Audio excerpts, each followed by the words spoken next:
जय श्री राम मित्रों, श्री राम शरण परिवार में आपका एक बार फिर स्वागत है। मित्रों, आज कुछ नया नहीं, हम वही बृहस्पति के बारे में बात करेंगे जिसकी कुछ समय हमने पहले बात की, जिसमें हमने लिखा था कि कैंसर या शुगर के कारण पार्ट 1। उसी को कंटिन्यू करते हैं। उस दिन आपसे बात करी थी कि बृहस्पति वैसे तो बहुत अच्छा ग्रह है, उसका स्वभाव भी शुभता देना है, चाहे वो नीच के घर में बैठा हो तब भी वो आपको शुभ फल देता है। लेकिन अगर उसके साथ कोई मैलेफिक ग्रह बैठा है या उस पर किसी मैलेफिक ग्रह यानी दुष्ट ग्रह की छाया पड़ रही है या दृष्टि पड़ रही है तो क्या होगा, वो बुरे फल दे देता है। और आपको पता है बृहस्पति की दिशा में ही शुगर होता है, जनरली बृहस्पति की दिशा में कैंसर होता है। आपको मैं बताऊं, बृहस्पति अगर खराब हो तो मोटापा हो जाता है, बृहस्पति अगर खराब हो तो बीपी बढ़ जाता है, बृहस्पति खराब हो तो अस्थमा भी होता है भाई, थायराइड की प्रॉब्लम हो जाती है कई बार। तो ये सब क्या है, ये बृहस्पति है। आप देखते होंगे कि कुछ ही सीढ़ियाँ चढ़ने के बाद आदमी हाफने लगता है। क्यों?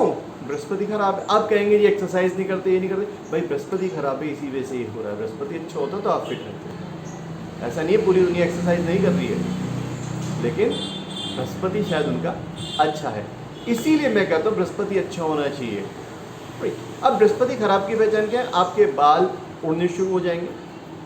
कुछ लोग कहते हैं शिखा से उड़ते हैं, लेकिन नहीं, कई बार क्या होता है, आप देखिएगा ये माथा चौड़ा होने लगेगा। ये भी बृहस्पति खराब की निशानी है। इसके अलावा अगर मैं बात करूँ बृहस्पति खराब कैसे देखेंगे आप, जनरली आप अपना मंदिर देखिए। मैंने आपसे उस दिन भी कहा था कि मंदिर में कोई पीओपी वगैरह की चीज़ें मत रखिए। कल ही मेरे पास एक फ़ोटो आया है उनके मंदिर का, और उन्होंने मंदिर में वो गाँव में नहीं चलते थे जैसे शिव जी पार्वती और गणेश जी जो चाइना बोन के जैसे कप आते हैं ऐसे ही बनते थे, है ना, मेले में मिल जाते हैं आज भी गाँव में, उस तरीके से कुछ रख रखा था। तो वो माता जी की तबीयत काफ़ी समय से बीमार चल रही है। तो मैं यही कहता हूँ, कभी भी आर्टिफिशियल चीज़ ऐसी चीज़ें पूजा में मत रखिए। उन्होंने पूजा का ख़राब कर दिया। फिर मैंने उनसे ये पूछा, मैंने कहा आप ये बताइए कि घर में आपके बच्चों की हैंडराइटिंग बड़ी ख़राब होगी, स्क्रिबल कर रहे होंगे या तो लास्ट पेज पे, या वो लिखते लिखते काट देते होंगे। देखना कभी भी बच्चा, जब भी आपके घर का बृहस्पति खराब होने लगेगा, आपका बच्चा जो 14 साल से शुरू कर लीजिए, 14 साल से ऊपर का है, जो 9th या 10th में है, अगर वो बच्चा बार बार स्क्रिबल करता है, उसको काटता है, पीछे के पेज खराब करता है, पेज फाड़ता है, या कई बच्चे होते हैं ना डेस्क पे लिखना शुरू कर देते हैं नाम वाम, तो आप समझ जाइए आपका बृहस्पति खराब हो रहा है, आपका बृहस्पति खराब हो रहा है, ये पक्की बात है। तो उन्होंने, जब मैंने उनसे पूछा तो उन्होंने अपने पोतों की जो 14-15 साल के हैं, 14-15-16 साल के कुछ ऐसे ही हैं, तो उन्होंने मुझे नोटबुक की फ़ोटो भेजी लास्ट में, तो वो स्क्रिबल करा हुआ था पूरा। तो बृहस्पति ऐसे खराब होता है। तो प्लीज़ बृहस्पति को अच्छा रखिए। पहली बात, मंदिर की प्रॉपर दिशा हो, मंदिर प्रॉपर तरीके से हो, मंदिर में कोई भी ऐसी आर्टिफिशियल चीज़ें ना हो। जैसा लग रहा है 24 कैरेट, वो गोल्ड नहीं है, 24 कैरेट कुछ आते हैं आजकल आर्टिफिशियल चीज़ें। कृष्ण जी की इतनी आर्टिफिशियल चीज़ आती है, साईं बाबा इतने आर्टिफिशियल चीज़ में आते हैं कि आप रख लेते हो,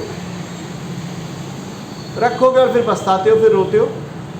द सेम वे ऐसे ही बहुत सारी महिलाएं, बहुत सारी मेरी माताएं बहनें इसलिए परेशानी, कमर में और पैरों में दर्द रहता है। इसका भी रीज़न उनके बच्चों से मिल जाता है। आप देखिएगा बच्चे आएंगे, फ्रिज खोलेंगे, बोतल निकालेंगे, डायरेक्ट चिल्ड वाटर पी जाएंगे मुँह से। जिसके बच्चे ये काम करते हैं वो उनके माता बहनों की कमर में दर्द होना ही होना है।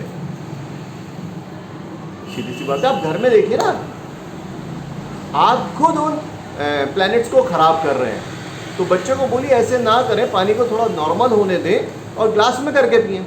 पर नहीं, आजकल एक और बुरी आदत हो गई है कि कोल्ड ड्रिंक में बर्फ़ डाल के और पिएंगे, जहर में और जहर डाल दो।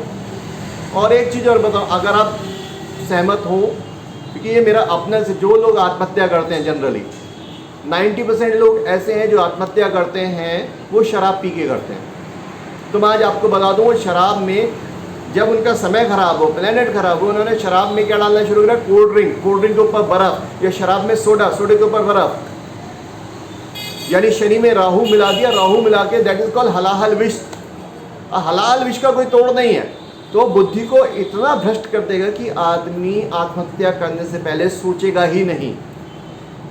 वो इतना डिप्रेशन में चला जाएगा इनको ले लेके कि वो सोचेगा ही नहीं। इसलिए सभी से गुजारिश है, एक तो शराब ना पिए, और अगर आप पीते भी हैं तो कोशिश करें कि उसमें कोल्ड ड्रिंक, बर्फ़ वगैरह इन चीज़ों से बचें।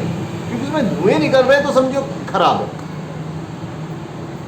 ऐसे ही बच्चे ये काम ना करें, डेस्क पे ना लिखें, राइट, या नोटबुक्स वगैरह पे स्क्रिबल या डूडलिंग ना करें इन चीज़ों से, और पूजा में कोई भी ऐसी खराब चीज़ ना रखें। अगर आप ये ऐसा कर देते हैं तो आपके ईश्वर आपको बचा लेंगे। हो सकता है कि आपकी लाइफ अच्छी हो जाए। तो और रीज़न भी होते हैं प्लैनेट्स के, लेकिन मैंने एक जनरल बात कही है।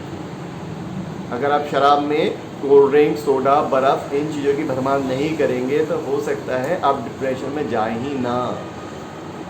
प्लीज़ थोड़ा सा ध्यान रखिए, अपनी सेहत का ध्यान रखिए। और आपसे एक बार फिर विनती है कि जो लोग अपना पूजा घर चेक कराना चाहते हैं वो फ्री ऑफ कॉस्ट है। वो हमारे व्हाट्सएप नंबर पर आप अपने पूजा घर की 3 से 4 फोटोग्राफ भेज दीजिए, अपना नाम, पता और गोत्र लिख के, सो दैट हम चेक कर सकें कि आपका पूजा घर सही है या नहीं है। नहीं है तो सही कराने के मैं एडवाइस कर दूंगा आपको, और अगर अच्छी बात, अगर सही है तो वहाँ पे बहुत अच्छा करके मैं आपको लिख के भेज दूंगा, ताकि आप सब सुखी रहें। धन्यवाद। जय श्री राम। और आप सबको आज श्री कृष्ण छठी उत्सव की बहुत बहुत हार्दिक शुभकामनाएं।